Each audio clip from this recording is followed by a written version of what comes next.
कानपुर में नई सड़क हिंसा के मामले के मुख्य आरोपी हयात जफर हाशमी को फंडिंग करने के आरोपी मुख्तार अहमद उर्फ मुख्तार बाबा के पूरे कुनबे के खिलाफ ही मुकदमा दर्ज कर लिया गया। पुलिस ने मुख्तार बाबा, उसके बेटा बेटी और मां समेत 26 लोगों पर मामला दर्ज किया। मुख्तार बाबा पर राम जानकी मंदिर और प्रेम नगर के शिव मंदिर को कब्जा करने का आरोप है। इसे लेकर बजरिया थाने में जूनियर हाई स्कूल के प्रिंसिपल अदीबुल कदर ने अपनी पहली तहरीर देकर रिपोर्ट दर्ज कराई है। शत्रु संपत्ति संरक्षण संघर्ष समिति के सचिव अदीबुल कदर ने कहा है कि राम जानकी मंदिर परिसर में तमाम किराएदार थे। 1931 में दंगे के बाद हिंदू पलायन कर गए, फिर धोखाधड़ी कर मंदिर परिसर को मौलाना बख्श ने अपने नाम करा लिया, जिसे फर्जी हिबानामा के जरिए मुख्तार बाबा की मां के नाम बेनामा करा लिया गया, जिसके बाद से किराएदारों को जबरन बाहर कर बाबा स्वीट हाउस बना लिया गया। कहते हैं पाप का घड़ा जब भरता है तो फूटता जरूर है। मुख्तार बाबा के साथ भी ऐसा ही हो रहा है। मुख्तार बाबा का नाम फंडिंग में सामने आने के बाद उसे गिरफ्तार कर जेल भेज दिया गया है और उसके ऊपर 3 FIR दर्ज हुई हैं। कानपुर में एक और एनडीए उम्मीदवार द्रौपदी मुर्मू ने अपना नामांकन दाखिल किया, तो दूसरी ओर समाजवादी पार्टी के अध्यक्ष अखिलेश यादव ने भी राष्ट्रपति चुनाव को लेकर लखनऊ में पार्टी के नेताओं के साथ बैठक की। इस बैठक में समाजवादी पार्टी के करीब सभी सांसद और विधायक शामिल हुए। सिर्फ शिवपाल यादव और आजम खान इस बैठक में हिस्सा लेने के लिए नहीं पहुंचे, जिसके बाद कुछ सवाल भी खड़े हो गए। वहीं इस बैठक में राष्ट्रपति प्रत्याशी के नामांकन के लिए प्रस्तावक विधायकों के दस्तखत कराए गए। साथ ही अखिलेश यादव ने पार्टी के तमाम विधायकों और सांसदों को निर्देश दिया है कि किसी भी हाल में राष्ट्रपति चुनाव में क्रॉस वोटिंग नहीं होनी चाहिए। आपको बता दें कि विपक्ष ने पूर्व बीजेपी नेता यशवंत सिन्हा को अपना राष्ट्रपति उम्मीदवार बनाया, जिससे राष्ट्रपति चुनाव की लड़ाई दिलचस्प हो गई। वहीं अखिलेश यादव ने ममता बनर्जी के साथ राष्ट्रपति चुनाव की रणनीति बनाई, जिसके तहत ही लखनऊ में ये बैठक बुलाई गई थी। मुजफ्फरनगर जिले में कोर्ट में पेशी के लिए पहुंचे बीजेपी के फायर ब्रांड नेता संगीत सोम ने महाराष्ट्र की राजनीति में चल रही उथल पुथल को लेकर बड़ा बयान दिया है। संगीत सोम ने कहा कि शिवसेना अपनी करनी का फल भुगत रही है। संगीत सोम ने 2009 में सपा के टिकट पर लोकसभा चुनाव लड़ा था और उस दौरान इनके समर्थकों का किसी बात को लेकर पुलिस के साथ विवाद हो गया था। इस मामले में पुलिस ने संगीत सोम और इनके समर्थकों के खिलाफ केस दर्ज किया था। इसी मामले में संगीत सोम की कोर्ट में पेशी थी, जहां पर मामले की अगली तारीख 6 जुलाई मुकर्रर की गई है। वहीं संगीत सोम ने इस दौरान अग्निपथ योजना का भी समर्थन किया और कहा कि ये योजना देश को मजबूत बनाने वाली है और इसका विरोध नहीं होना चाहिए। अग्निपथ बहुत अच्छी योजना है और उसका विरोध मैं युवाओं को भी यही अपील भी करूंगा कि अग्निपथ का विरोध नहीं करना चाहिए। वो देश के लिए एक बहुत मजबूत योजना है और युवाओं के लिए बहुत अच्छी योजना है। आप सोच के देखिए, जो उसकी बुकलेट आई है उसे पढ़ के तो देखें, उसे पढ़ें और समझें। ये आप महाराष्ट्र में पूछेंगे तो अच्छा करने का फल है, भुगतना तो पड़ेगा। आगरा के ताजमहल का एक वीडियो वायरल होने की वजह से हड़कंप मच गया है। इस वायरल वीडियो में डस्टबिन से शराब की बोतल मिलने की तस्वीर सामने आई है, जबकि बीड़ी भी दिखाई दे रही है। इंटरनेट पर इस वीडियो के वायरल होने के बाद ताजमहल की सुरक्षा को लेकर बड़े सवाल खड़े हो गए। वहीं CISF इस मामले की जांच में जुट गई है, जो CCTV की मदद से ये पता लगाने में जुटी है कि ताजमहल में शराब की बोतलें और बीड़ी आखिर पहुँचे कैसे। ताजमहल को सुरक्षा के लिहाज से बेहद संवेदनशील माना जाता है, जिसकी सुरक्षा में बड़ी तादाद में सुरक्षा कर्मी लगाए गए। लेकिन इसके बावजूद ताजमहल के डस्टबिन में जिस तरह से शराब की बोतलें और बीड़ी बरामद हुई है, उससे बड़े सवाल खड़े हो रहे हैं। वहीं ये पता लगाने की कोशिश हो रही है कि ताजमहल के अंदर शराब की बोतल और बीड़ी लाने के खुराफात दरअसल किसने अंजाम दी है। यूपी के हाथरस जिले में भारतीय किसान यूनियन ने युवाओं के समर्थन में सेना में भर्ती की अग्निपथ योजना का विरोध किया। साथ ही युवाओं से हिंसा की जगह शांतिपूर्ण आंदोलन करने की अपील की। भारतीय किसान यूनियन के नेताओं ने कलेक्ट्रेट जाकर युवाओं के समर्थन का पत्र DM को सौंपा। भारतीय किसान यूनियन के जिला अध्यक्ष मलखान सिंह ने इस दौरान कहा कि सेना की ओर से लाई गई अग्निपथ योजना से फायदा कम और नुकसान ज्यादा है और ऐसे में इस योजना को सरकार को फौरन वापस ले लेना चाहिए। हिंसा की है वो तो ठीक नहीं है, हिंसा नहीं करनी चाहिए, हिंसात्मक आंदोलन करना चाहिए। लेकिन मैं ये कहना चाहता हूँ, ये सरकार सोचती बाद में है, करती पहले है। जो भी इसने किया है देश को अपंग बनाने का काम किया है।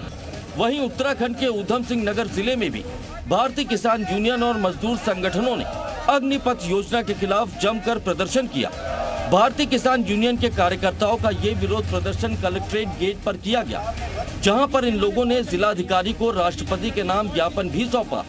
इन लोगों ने आरोप लगाया है कि अग्निपथ योजना के जरिए युवाओं को रोजगार देने के नाम पर उनके साथ भद्दा मजाक किया जा रहा है। इन लोगों का कहना है कि जब तक सरकार अग्निपथ योजना को वापस नहीं लेती है, तब तक इसके खिलाफ इनका प्रदर्शन यूं ही जारी रहने वाला है।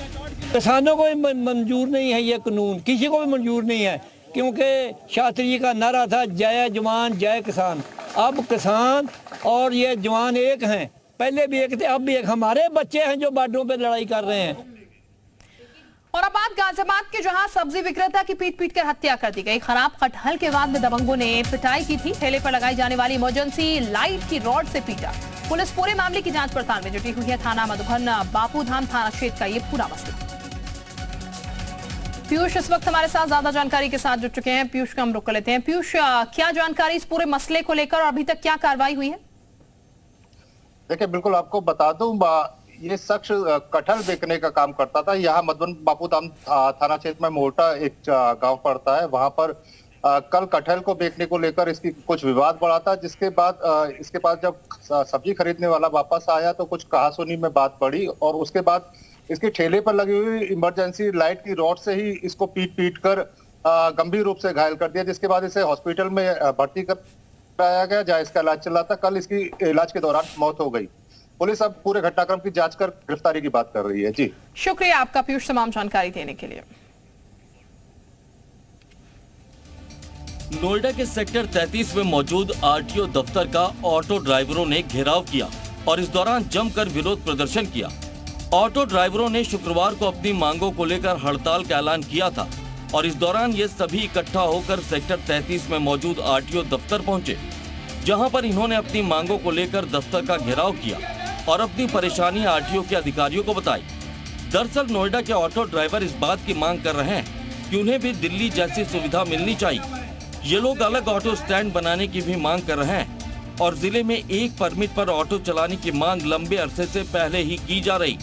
वहीं ऑटो यूनियन के हड़ताल के ऐलान से नोएडा में लोगों को खासी दिक्कत भी उठानी पड़ी। हमारी मुख्य रूप से जो है अभी 4 समस्याएं हैं जिनको लेकर हम यहाँ पे आए हैं। पहला, यहाँ पे मीटर लगाया जा रहा है जो कि 2014 का रेट है, जिसको 9 वर्ष हो गए हैं और वो 6 रुपए 28 पैसे पर किलोमीटर के हिसाब से है और दिल्ली में 9.5 रुपए किलोमीटर। ये हमारी मुख्य रूप से मांग है।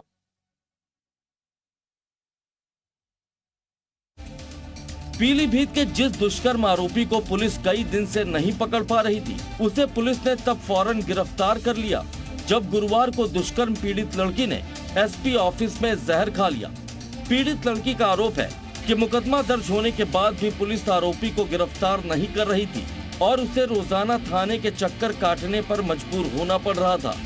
वहीं सुनवाई नहीं होने पर लड़की ने एसपी ऑफिस में ही जहर खा लिया था, जिसके बाद पुलिस महकमे के भी हाथ पांव फूल गए और कुछ ही घंटों में आरोपी को गिरफ्तार कर लिया गया। वहीं पीड़ित लड़की का अस्पताल में इलाज चल रहा है, जहां पर उसकी हालत गंभीर बनी हुई है। देखिए, जो मुकदमा लिखा गया है उसमें तत्काल कार्रवाई करने के लिए मेरे द्वारा एसएचओ कोतवाली को निर्देशित किया गया है, जिसमें एनबीडब्ल्यू भी प्राप्त कराया गया है। कल रात उनको गिरफ्तार भी कर लिया गया है। यूपी में बदमाशों के खिलाफ पुलिस का ऑपरेशन लंगड़ा जारी है, जिसके तहत गाजियाबाद के लोनी इलाके में पुलिस और बदमाशों के बीच मुठभेड़ हुई। इस मुठभेड़ के दौरान एक बदमाश पुलिस की गोली लगने से घायल हो गया, जिसे इलाज के लिए अस्पताल में भर्ती कराया गया है। पुलिस के मुताबिक रूटीन चेकिंग के दौरान पुलिस ने कार रोकने की कोशिश की थी, जिसमें सवार 25,000 रुपए के इनामी बदमाश रवि ने पुलिस टीम पर फायरिंग कर दी, जिसके बाद पुलिस ने भी जवाबी कार्रवाई की। पुलिस की गोली से 25,000 रुपए का इनामी बदमाश रवि घायल हो गया। आरोपी बदमाश रवि पर दिल्ली एनसीआर में कई मामले दर्ज हैं और पुलिस को इसकी लंबे अरसे से तलाश थी। पुलिस टीम ने आत्मरक्षार्थ अपने आप को बचाते हुए जवाबी फायरिंग की, जिसमें कि बदमाश घायल हुआ। लगभग 9 मुकदमे उसके ऊपर पंजीकृत हैं और भी गहनता से पूछताछ की जा रही है। देवरिया जिले का एक वीडियो तेजी के साथ सोशल मीडिया पर वायरल हो रहा है, जिसमें एक रोडवेज बस को करीब आधा दर्जन यात्री धक्का देते दिखाई दे रहे। ये वीडियो 2 से 3 दिन पुराना बताया जा रहा है। जानकारी के मुताबिक बस का सेल्फ जल जाने की वजह से ये रास्ते में ही रुक गई थी, जिसके बाद बस में सवार यात्रियों ने इसे धक्का दिया और फिर कहीं जाकर ये स्टार्ट हो पाई। हालांकि भले ही बस का सेल्फ जलने की बात कह रहा हो, लेकिन इस बात पर कोई शक नहीं कर सकता कि रोडवेज की कई बसों की हालत बेहद खराब है, जो अक्सर ही खराब हो जाती हैं और ऐसी तस्वीरें रोडवेज को भी शर्मसार करती हैं। गाड़ी 2-3 दिन पहले का है। वो गाड़ी रूट से आई, फिर आजमगढ़ के लिए लगी थी। सेल्फ स्टार्ट थी, लेकिन शॉर्ट सर्किट में उसका सेल्फ जल गया था, जिसको धक्का दिलवा के और साथ में ले जाके पुनः सेल्फ बनवाया गया। जौनपुर में सेना में भर्ती संबंधित अग्निपथ योजना के विरोध में अगजनी, तोड़फोड़, डकैती, लूटपाट, हत्या के अपराध जैसे संगीन धाराओं में विभिन्न थाना क्षेत्रों में एफआईआर दर्ज हुई। मजिस्ट्रेट कोर्ट में आरोपी की जमानत भी निरस्त हो गई, लेकिन कई संगीन धाराओं में कोर्ट ने रिमांड नहीं स्वीकृत किया, जिसकी वजह से अब से सेशन कोर्ट में आरोपियों की जमानत की राह आसान हो गई है। बहराइच में बाइक चोरी की लाइव वारदात सामने आई, जहां पर बदमाश बाइक चुराते हुए सीसीटीवी में कैद हो गए। वारदात दरगाह इलाके में अंजाम दी गई, जहां पर इलाज कराने पहुंचे एक मरीज की बाइक पर चोरों ने हाथ साफ कर दिया और अब बाइक चोरी का ये वीडियो सोशल मीडिया पर तेजी के साथ वायरल हो रहा है। तस्वीर में आप भी देख सकते हैं कि बेहद शातिर तरीके से चोर ने बाइक चुरा ली। वहीं बाइक के मालिक ने चोरी की शिकायत पुलिस में दर्ज कराई, जिसके बाद पुलिस भी चोर की तलाश में जुटी है। वहीं ग्रेटर नोएडा में भी चोरों का आतंक देखने को मिल रहा है। ग्रेटर नोएडा में भी दिन दहाड़े चोरों ने स्कूटी पर हाथ साफ कर दिया और ताला तोड़कर स्कूटी लेकर मौके से फरार हो गए। वहीं चोरी की ये करतूत सीसीटीवी में कैद हो गई।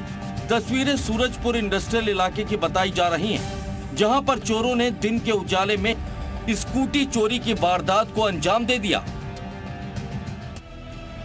अयोध्या में डबल मर्डर की वारदात के बाद हड़कंप मच गया। वारदात हैदरगंज इलाके में अंजाम दी गई, जहां पर सरस्वती ज्ञान मंदिर स्कूल के पीछे गड्ढे में 2 युवकों की लाश बरामद होने से पूरे इलाके में दहशत फैल गई। दोनों की पहचान स्थानीय कारोबारी ने रवि मोदनवाल और जितेंद्र मोदनवाल के तौर पर की है, जो कि प्रतापगढ़ जिले के रहने वाले बताए जा रहे हैं। वहीं वारदात की जानकारी मिलने के बाद पुलिस महकमे में भी हड़कंप मच गया। पुलिस अब इस हत्या के पीछे की वजह तलाशने में जुटी है। दोनों युवकों के शव को पोस्टमार्टम के लिए भेजा जा चुका है और पुलिस वारदात के आसपास के इलाके में पूछताछ कर रही है। थाना हैदरगंज के कस्बे के पास सरस्वती विद्या मंदिर के बगल में 2 अज्ञात शव प्राप्त मिले हैं, जिनकी शिनाख्त अभी तक नहीं हो पाई है। पंचायतनामा अन्य आवश्यक कार्रवाई करके दोनों शवों को पोस्टमार्टम के लिए भेज दिया गया है। बाराबंकी में बिजली कनेक्शन काटने गई बिजली विभाग की टीम पर हमला हो गया। ये टीम बकायेदारों का बिजली कनेक्शन काटने राम सनेही घाट इलाके के सनौली गांव पहुंची थी, लेकिन यहां पर कनेक्शन काटने की कोशिश के दौरान गांव के लोगों के साथ इनकी गाली गलौज और मारपीट हो गई, जिसके बाद गांव के लोगों ने बिजली विभाग की टीम के साथ मारपीट की। वहीं बिजली विभाग के कर्मचारियों ने मारपीट की शिकायत थाने में दर्ज करा दी है, जहां पर 2 पुरुष और एक अज्ञात महिला के खिलाफ केस दर्ज किया गया है। वहीं लखीमपुर खीरी में प्रिंसिपल ने महिला शिक्षा मित्र की पिटाई कर दी और ये वीडियो अब सोशल मीडिया पर वायरल हो रहा है। प्रिंसिपल ने महिला शिक्षा मित्र की जूतों से जिस तरह पिटाई की, उस पर लोगों की नाराजगी भी देखने को मिल रही है। हालांकि इस मामले में किसी भी पक्ष की ओर से कोई मामला दर्ज नहीं कराया गया है। जौनपुर का भी एक वीडियो सोशल मीडिया पर तेजी के साथ वायरल है, जिसमें युवक की जमकर लाठी डंडों के साथ पिटाई की जा रही। बताया जा रहा है कि जानवरों को चराने को लेकर 2 पक्षों के बीच विवाद हुआ था, जिसके बाद दबंगों ने युवक की पिटाई कर दी। वहीं पीड़ित युवक की मां ने इंसाफ की गुहार लगाई है। ये वीडियो सुरेरी इलाके के जगदीशपुर गांव का बताया जा रहा है।